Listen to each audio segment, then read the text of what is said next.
Hello guys, very good morning. कैसे हैं आप सभी लोग? जैसा कि आप लोगों को पता है कि अनन्या एकेडमी के आपको ऑफलाइन, ऑनलाइन और ऐप के माध्यम से आपको हर प्लेटफॉर्म पर क्लासेस प्रोवाइड कराई जा रही है। उसी श्रृंखला में आज हम लोग कुछ मैथ्स का प्रैक्टिस शीट लेकर आए हैं। उसी में आपने देखा होगा कि इससे पहले 90 क्वेश्चंस तक हम लोग एपिसोड नंबर 9 तक कंप्लीट कर चुके हैं। आज हम लोग एपिसोड नंबर 10 में करने वाले हैं क्वेश्चन नंबर 91 से।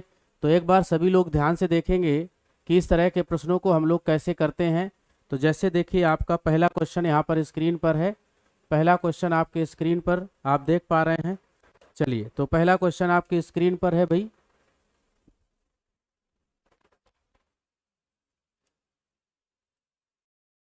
स्क्रीन पर आ चुका है।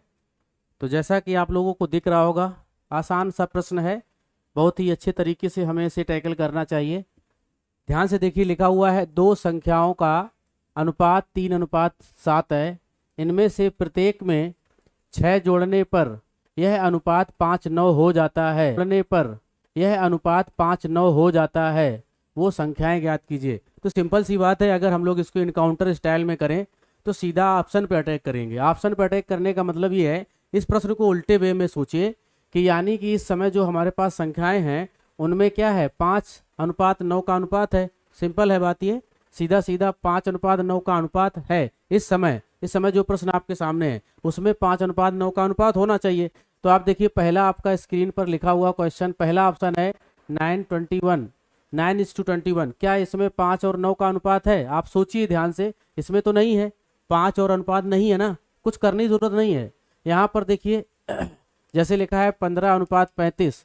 क्या इसमें 5 और 9 का अनुपात है? नहीं है। आप देख पा रहे हैं, अगर हम इसको 5 से कैंसिल करें तो 5 यही 15, 5 सते 35, 3 और 7 का अनुपात है। अच्छा, यहाँ पर देखिए, ये आपका लिखा है 6:14। ठीक है, 6:14 लिखा हुआ है। तो यहाँ पर आप अनुपात देख पा रहे हैं, और 7 अनुपात यहाँ पर 15 लिखा है। तो ये 7:15। यहाँ पर ये ऑप्शन कहीं पे मिस्टेक है।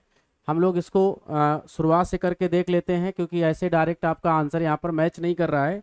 उसका रीजन क्या होगा अभी आपको पता चलेगा। चलिए, तो देखिए, जैसे इस क्वेश्चन को करना क्या है, कह रहा है दो संख्याओं का अनुपात इतना है। यानी कि हमारे पास दो संख्याएं हैं, अगर वो अनुपात में 3:7 हैं तो पहली संख्या 3x और दूसरी संख्या 7x हो गई। हमने संख्याएं लिख ली 3x और 7x। कह रहा है प्रत्येक में 6 जोड़ने पर, तो 6 जोड़ दीजिए, इसमें 6 जोड़ दीजिए, दोनों में 6 जोड़ना है। और जोड़ने के बाद कह रहा है कि ये जो अनुपात है ये हो जाता है 5:9। तो इसका एक क्वेश्चन क्या बनेगा कि 3x+6 और अपॉन में 7x+6, ये आपका अनुपात हो जाना चाहिए 5 और 9। तो x का वैल्यू निकालेंगे, और कह रहा है वह संख्या कौन है। बिल्कुल, दो संख्याओं का अनुपात ये है। ये वाला अनुपात यहाँ पे ढूंढना था मेरे को। तो आपका ये आंसर आ रहा है। देखिए कैसे, ये बात अभी हम लोग करेंगे। आंसर डायरेक्ट मैं जो बताना चाह रहा था, 5:9 से नहीं देखना है, 3:7 से देखना है। क्योंकि प्रश्न क्या कह रहा है, देखो, कह रहा है दो संख्याओं का अनुपात 3:7 है। इसका मतलब यहाँ जो संख्याएं हैं उनमें 3 और 7 का अनुपात है, यही तो कह रहा है। तो क्या इसमें देखो 9 और 21 में 3:7 का अनुपात है? बिल्कुल नहीं है। यहाँ देखो 5 से 3 बार और 5 से 7 बार, तो यही आंसर है मेरा। सोचने वाली बात है, बट इसको करना कैसे वो समझ लीजिए। जैसे 7 या 21, 21x प्लस 9 का 6 में, 9 छक्का 54,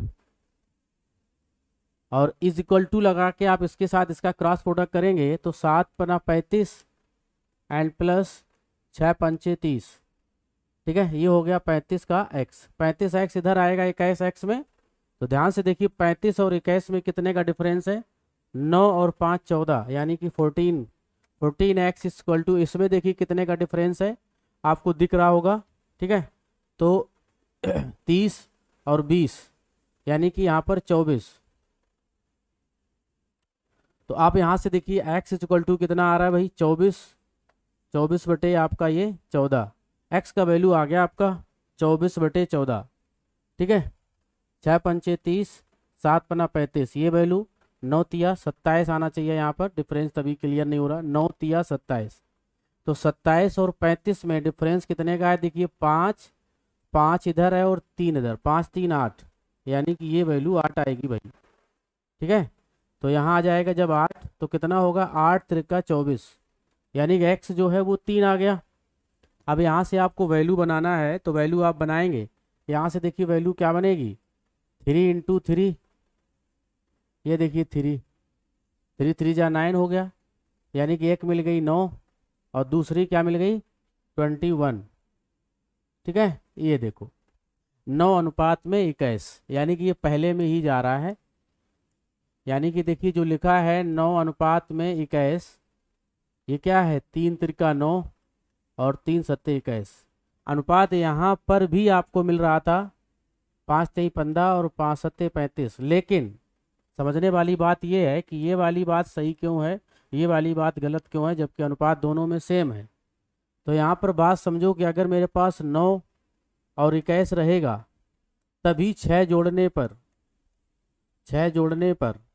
9 6 15 और ये आपका 21 और 6 ये आपका 27।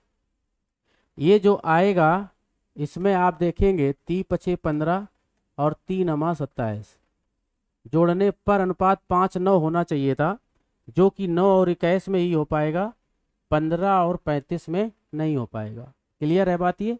तो यहाँ से x का वैल्यू हम लोग इजी गोइंग यहाँ से निकाले और आंसर कर दिया। क्लियर है, तो दोनों बातें आप लोग समझते चलिए।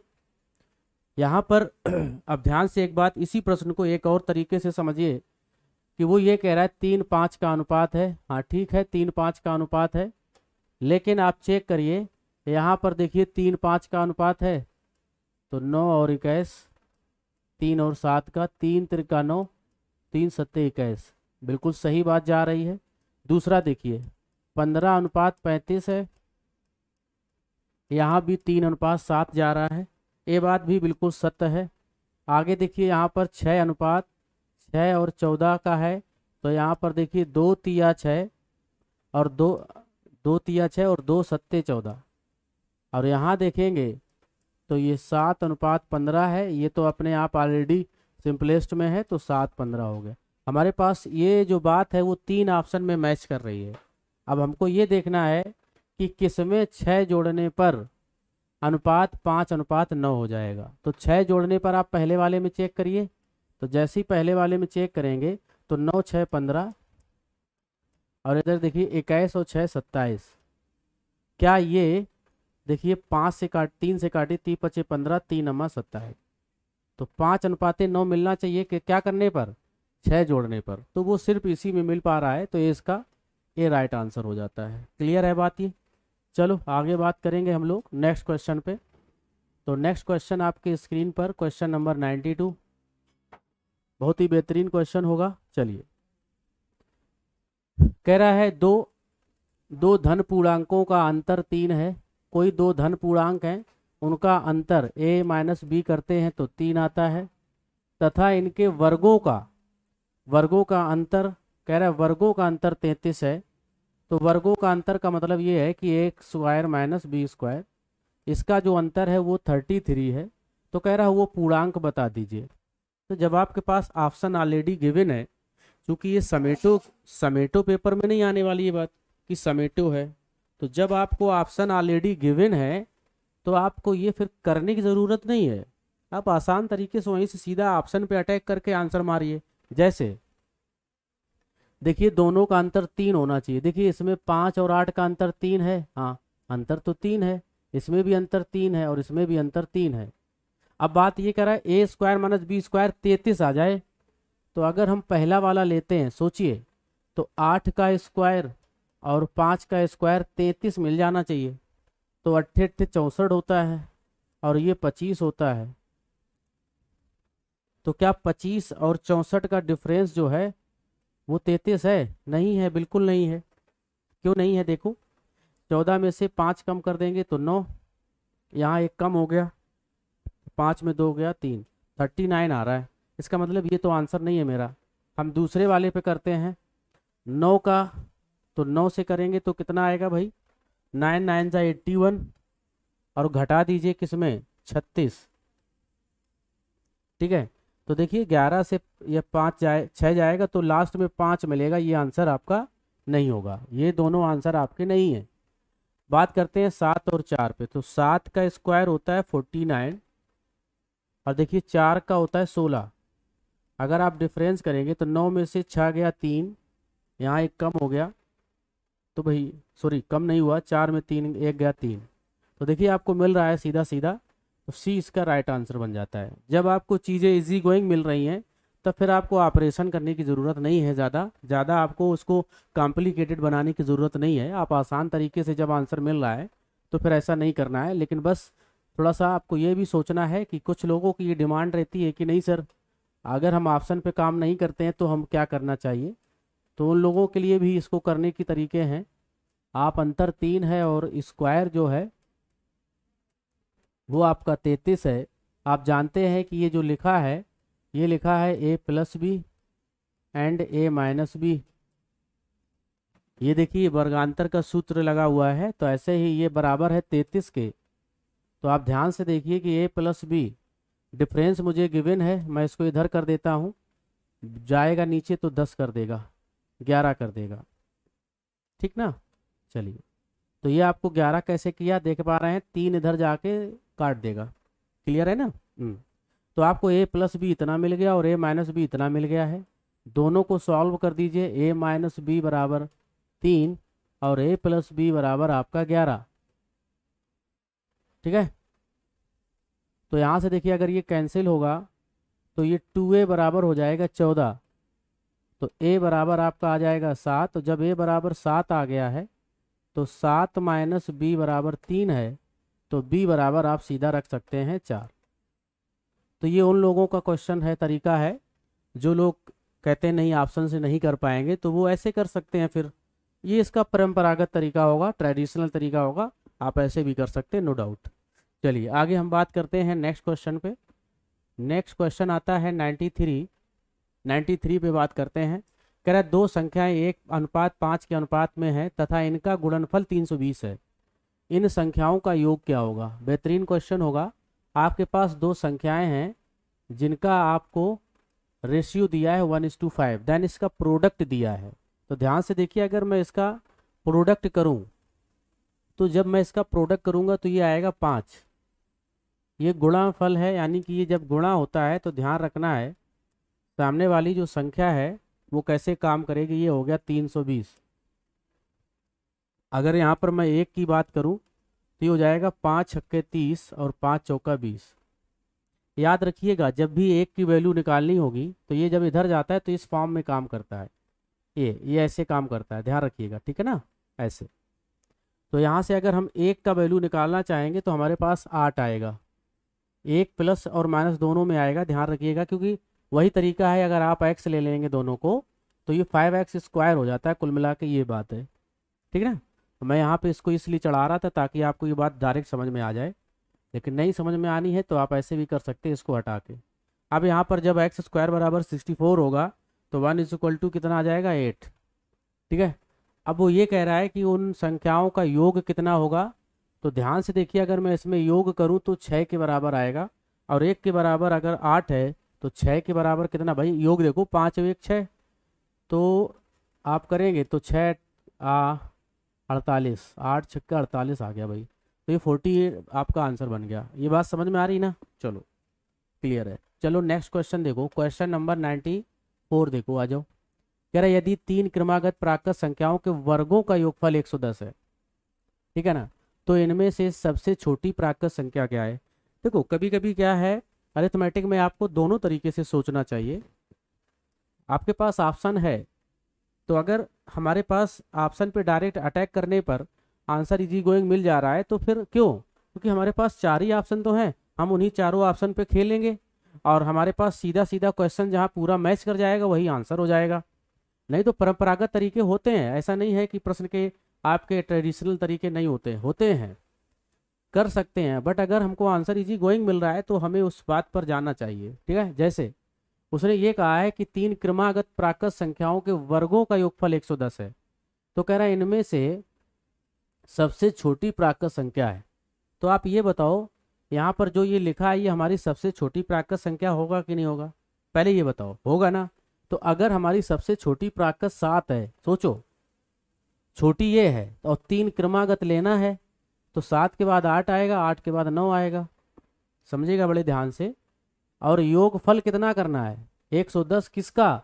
वर्गों का। यानी कि अगर मैं इनका वर्ग करूं और योग करूं, वर्ग करूं और योग करूं, तो ये 110 आना चाहिए। क्या ये 110 आएगा? अब आप ये सोचेंगे कि मैं इसका वर्ग करूंगा फिर इसके बाद मैं इसको जोड़ूंगा, टाइम लगेगा। नहीं भाई, इकाई अंक पे खेल जाओ ना। इकाई अंक पे कैसे खेलना होता है समझो। 7 सत्ते 49, 8 8 64, 9 9 81। देखिए 9 4 13 और 1 14, इकाई अंक 0 है, मैच नहीं करेगा। आ जाओ इस पे। 6 का स्क्वायर तो 7 का स्क्वायर और 8 का स्क्वायर। देखिए ये 8 8 64, 4 7 सत्ते 49, 9 4 और 6 छंग 36। ध्यान से देखो, 6 4 10, 9 19 आएगा। इसका इकाई अंक जो है वो 0 नहीं आएगा, जाने दीजिए। 5 पे आ जाइए। 5 का स्क्वायर प्लस 6 का स्क्वायर प्लस 7 का स्क्वायर, 7 सत्ते 49, 6 छंग 36 और ये देखिए कितना है 25। तो ये देखिए कितना आएगा इकाई अंक। ध्यान से देखो, इकाई अंक पे खेलना है बस। 9 6 15 और 5 20, इकाई अंक 0 आएगा कि नहीं आएगा? बोलो पहले। आएगा। और मुझे इकाई अंक 0 तो चाहिए ना। चलो 8 पर भी चेक कर लो। 8 स्क्वायर, 9 स्क्वायर और 10 स्क्वायर। 8 स्क्वायर का 64 आएगा, 9 का 1 आएगा और इसका 0 आएगा। देखिए इकाई अंक हम जोड़ रहे हैं तो क्या मिल रहा है मुझे? 5 मिल रहा है। और मुझे इकाई अंक क्या चाहिए था? 0। और वो सिर्फ और सिर्फ इस वाले ऑप्शन में मिल पा रहा है। बात समझ में आ रही है कि नहीं आ रही है? देखिए अरिथमेटिक है ये, इसको हमें चारों तरफ से सोचना पड़ता है, हर डायरेक्शन से इसका आंसर मुझे टैकल करना है। चलिए, फिर भी कुछ लोग ऐसे होते हैं जिनको ये बातें समझने में बड़ा टाइम लगता है, तो वो लोगों के लिए इसका आंसर कैसे होना चाहिए। कह रहा है 3 क्रमागत प्राकृत संख्याएं हैं, तो अगर एक x है तो दूसरी x प्लस 1 होगी और तीसरी x प्लस 2 होगी। क्रमागत लेना है तो सबका वर्ग करना है और जोड़ना है, सबका वर्ग करना है और जोड़ना है। और ये होना चाहिए कितना? 110। यहाँ पर x का वैल्यू निकालना है, आपका आंसर आ जाएगा। तो देखिए यहाँ से एक्स स्क्वायर प्लस ये x square plus 1 plus 2x, और यहाँ से देखिए ये हो जाएगा आपका एक्स स्क्वायर प्लस 4 एंड 2 2 जा 4x इज इक्वल टू 110।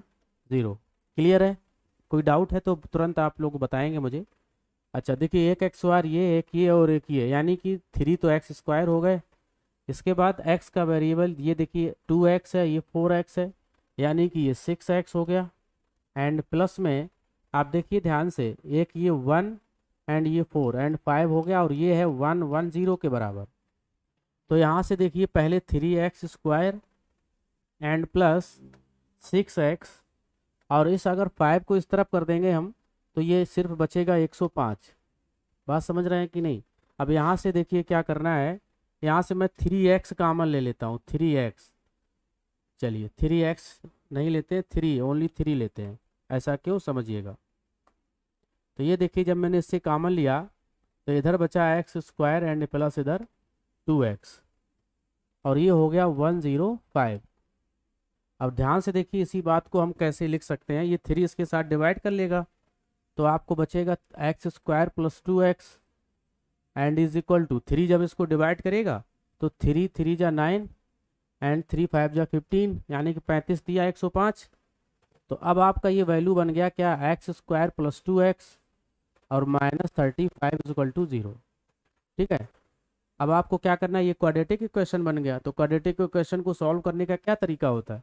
जो कांस्टेंट टर्म है उसके ऐसे फैक्टर करना है जो ये मिडिल टर्म के एडिशन के बराबर हो जाए। तो 7 पन्ना 35 और 7 और 5 2 होता है। तो देखो यहाँ पर माइनस लाना है, इसका मतलब है एक को आपको क्या करना है, प्लस वाले को बड़ा करना है क्योंकि 2 लाना है।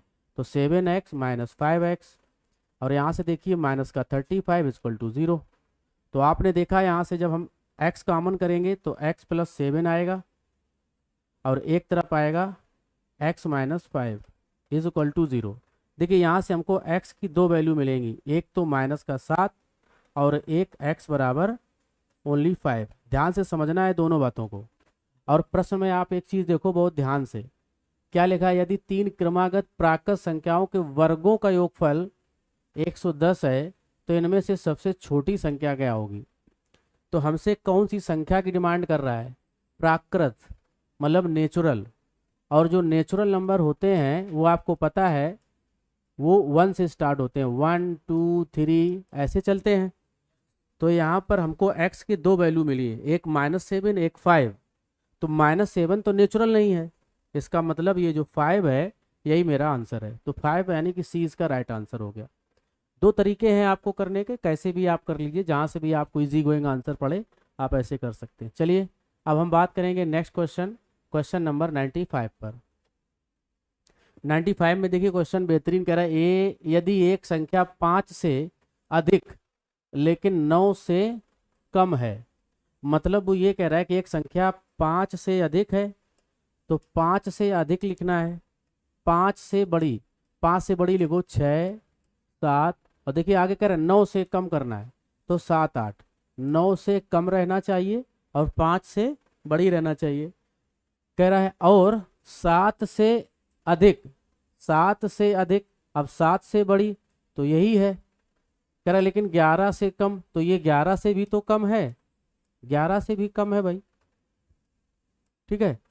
तो इस तरह के प्रश्न आपको सीटेट में देखने को बहुत मिलते हैं। तो संख्या क्या है भाई, एक ही बात है, 8 ही की बारे बात कर रहा है।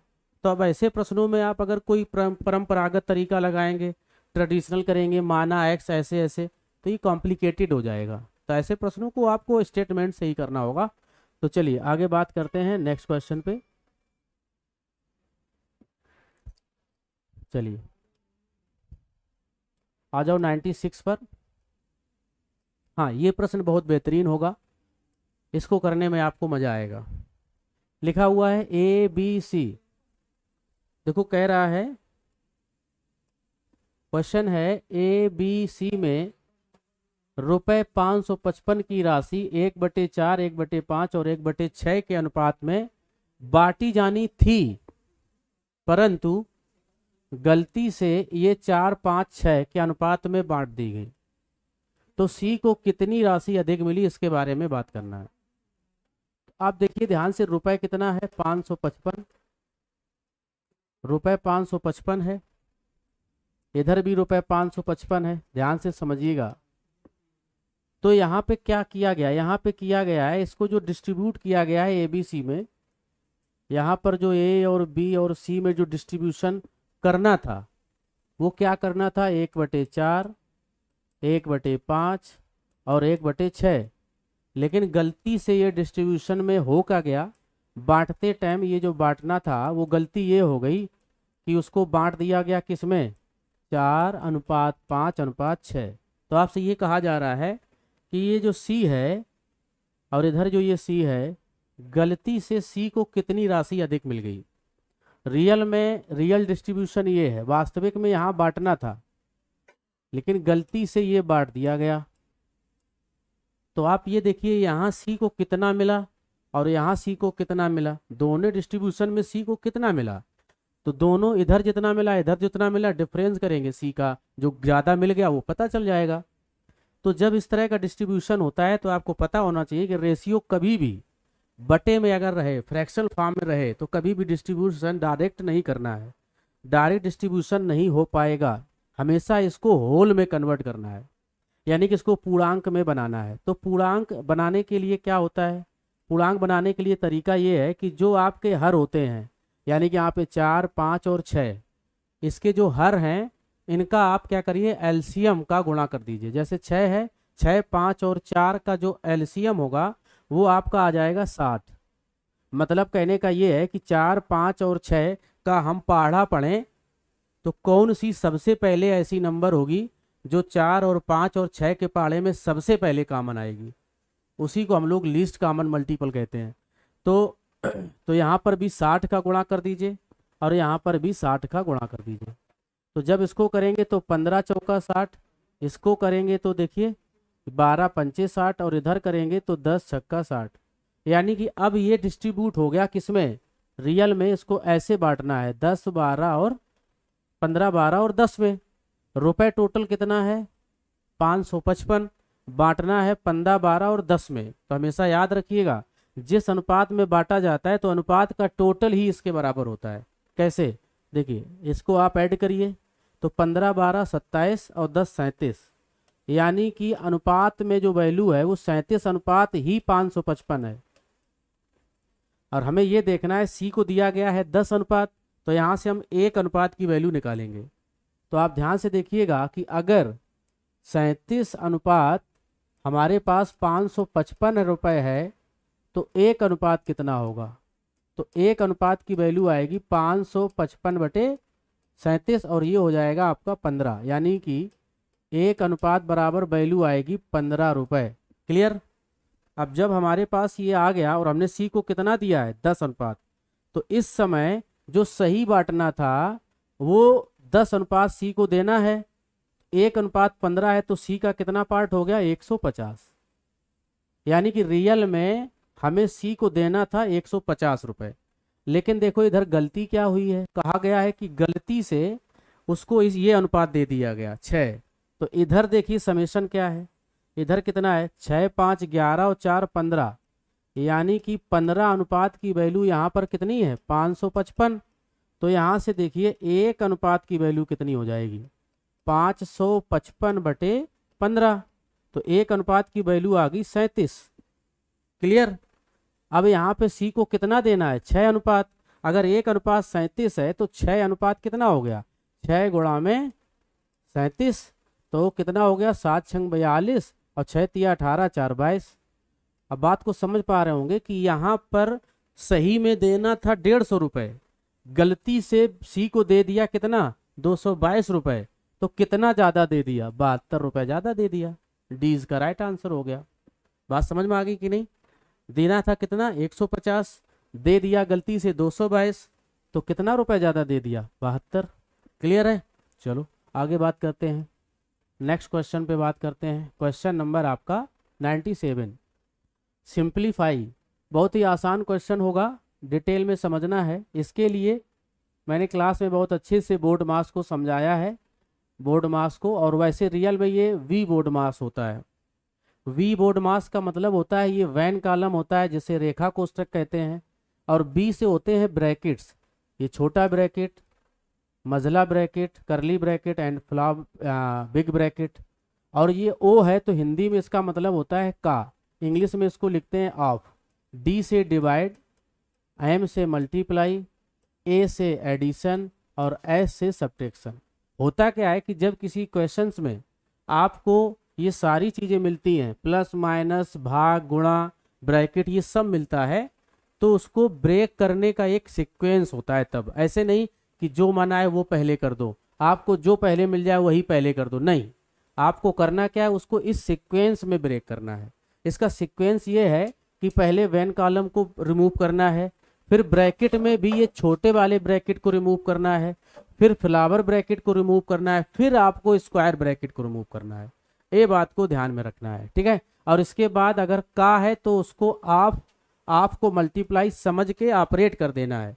इसके बाद डिवाइड, मल्टीप्लाई, एडिशन, सब्ट्रैक्शन, ये प्रोसेस होता है जब इस तरह का आपके सामने सिंप्लीफिकेशन हो जिसमें आपके ये सारे चिन्ह इंक्लूड होते हैं, तो ये एक प्रोसेस है। तो इसको सीक्वेंस में ही ब्रेक करना है। तो देखो ध्यान से, क्वेश्चन हमारा क्या है। अब इसमें हमने क्या कहा कि पहले ये देखिए इसमें वैन कॉलम है, तो पहले हमें सिर्फ इतना वैन कॉलम ही ब्रेक करना है, बाकी क्वेश्चंस में कुछ टच नहीं करना है, नहीं तो गलत हो जाएगा। तो देखो क्या करना है, जैसे मैंने लिखा 18, जैसे यहाँ पर हमने लिखा 18 माइनस में in bracket 5 minus in curly bracket 6 plus 2 in small bracket 7 minus. अब इसके बाद हमारा वेन कॉलम लगा हुआ है, तो वेन कॉलम में देखेंगे कौन सा चिन्ह है बस उसी को ऑपरेट करेंगे।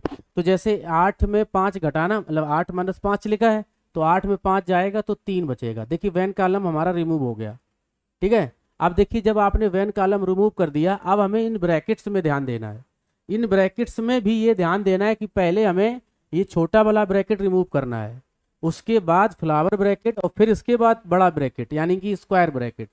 तो आप यहाँ पर देखिए अभी हमारे पास ये वाला ब्रैकेट है, तो बाकी क्वेश्चन को ज्यों का त्यों लिखिए और उसके बाद आप क्या करिए, अब इसमें सिर्फ किसको पहले रिमूव करेंगे, स्मॉल ब्रैकेट को। स्मॉल ब्रैकेट के अंदर क्या लिखा हुआ है, 7 में 3 गया तो कितना बचेगा 4। अब ब्रैकेट के बाहर कोई चीज अगर आती है और वहां चिन्ह नहीं है, ध्यान रखना है, यहाँ देखिए कोई चिन्ह नहीं है और ब्रैकेट लगा है, तो ब्रैकेट के अंदर से जब भी कोई चीज बाहर आती है और कोई ब्रैकेट नहीं है, कोई भी चिन्ह नहीं है, तो हमेशा मल्टीप्लाई में बाहर आती है, ध्यान रखिएगा। यानी कि हम यूं कहें कि दो ब्रैकेट के बीच में, जैसे हम कहें 4 इन ब्रैकेट्स यहाँ अंदर लिखा है 7, तो इसका मतलब ये है कि इन दोनों के बीच में मल्टीप्लाई का साइन है। अदरवाइज अगर इस तरह से कोई लिखा है, ऐसे लिखा है, तो ये माइनस ऑलरेडी है, प्लस है तो ऑलरेडी ये है प्लस, डिवाइड है यहाँ डिवाइड लगा दिया, -7 लिख दिया तो है, लेकिन मल्टीप्लाई लिखा नहीं जाता है, इसको ध्यान में रखना है, ठीक है। तो जब भी ये चीज़ बाहर आएगी तो आपकी मल्टीप्लिकेशन के साइन के साथ आएगी, क्लियर है। लेकिन अगर प्लस रहेगा तो प्लस है तो बना प्लस रहेगा, माइनस है तो माइनस रहेगा, डिवाइड है तो डिवाइड रहेगा। तो अब आप यहाँ से देखिए, जब इसको मैंने सॉल्व किया तो ये चीज़ बन गई 4 और गुणा में बाहर आया तो 2। अब देखिए यहाँ से 18 माइनस रियल में ये है कितना माइनस, अब इसको सॉल्व कर दीजिए तो 4 दूनी 8 और 8 और 6 14, ये आपको यहाँ से मिल गया, क्लियर है।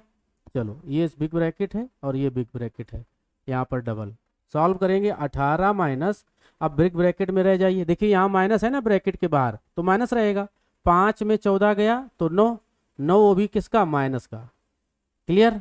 अब आगे देखिए यहाँ पर, अब ये माइनस अंदर है माइनस बाहर भी है और ब्रैकेट के बीच में गुणा होता है तो दोनों चिन्ह टकराएंगे, हमेशा याद रखिएगा जब समान चिन्ह टकराते हैं, टकराते हमेशा किसमें है, गुणा में। जब समान चिन्ह टकराएंगे तो हमेशा प्लस आता है, याद रखिएगा। लेकिन जब असमान चिन्ह टकराते हैं, टकराने का मतलब ये है गुणा होते हैं, तो हमेशा चिन्ह कौन सा आता है, नेगेटिव आता है, याद रखिएगा इस बात को। तो यहाँ से देखिए माइनस से माइनस का टकराएगा, माइनस माइनस गुणा करेगा तो प्लस हो जाएगा, 18 + 9 तो 9 8 17 यानी कि 27 आपका राइट आंसर हो गया, ठीक है। तो एक बार इसको पहले प्रोसेस में समझेंगे, फिर इसको आप जैसे भी आपको करना है इजी गोइंग आप कैसे भी कर सकते हैं। चलिए आज के सेशन का नेक्स्ट क्वेश्चन देखिए, एकदम बेहतरीन क्वेश्चन है 98।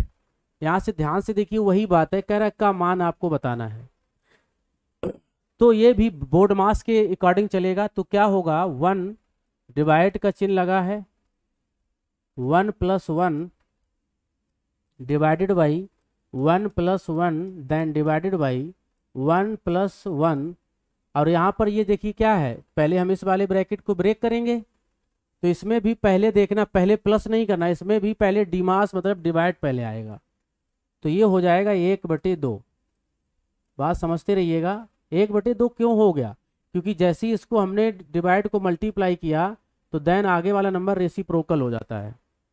तो देखिए 1 divided by 1 + 1 divided by 1 + 1 divided by, ये बात देखिए कितनी लिखी हुई है, ये लिखी 2 एकम 2 1 3/2, ठीक है।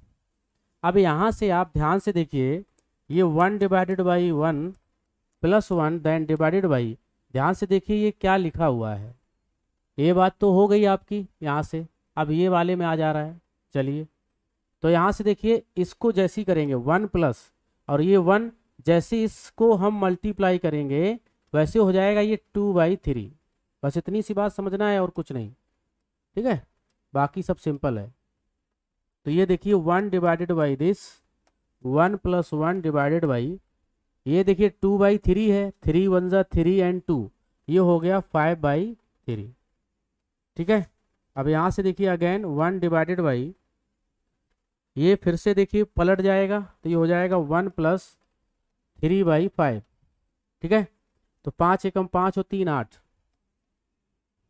तो 1 डिवाइडेड बाई 5, 5 एकम 5 3 8, 8/5, और फिर से इसका मल्टीप्लाई करेंगे तो 5/8 आ जाएगा, ठीक है।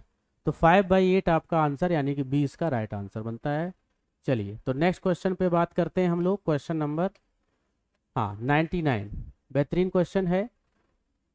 कह के वर्गों के व्युत्क्रम किस अनुपात में होंगे, इनके वर्गों के, तो 1 सही 1/2 अनुपात 1 सही 1/3। कह रहा है कि वर्गों, पहले तो वर्ग करिए, तो वर्ग करके निकालिए पहले कितना आएगा, देखिए 2 एकम 2 1 3 बटे तो 2 आ गया, ये इसका वर्ग करिए।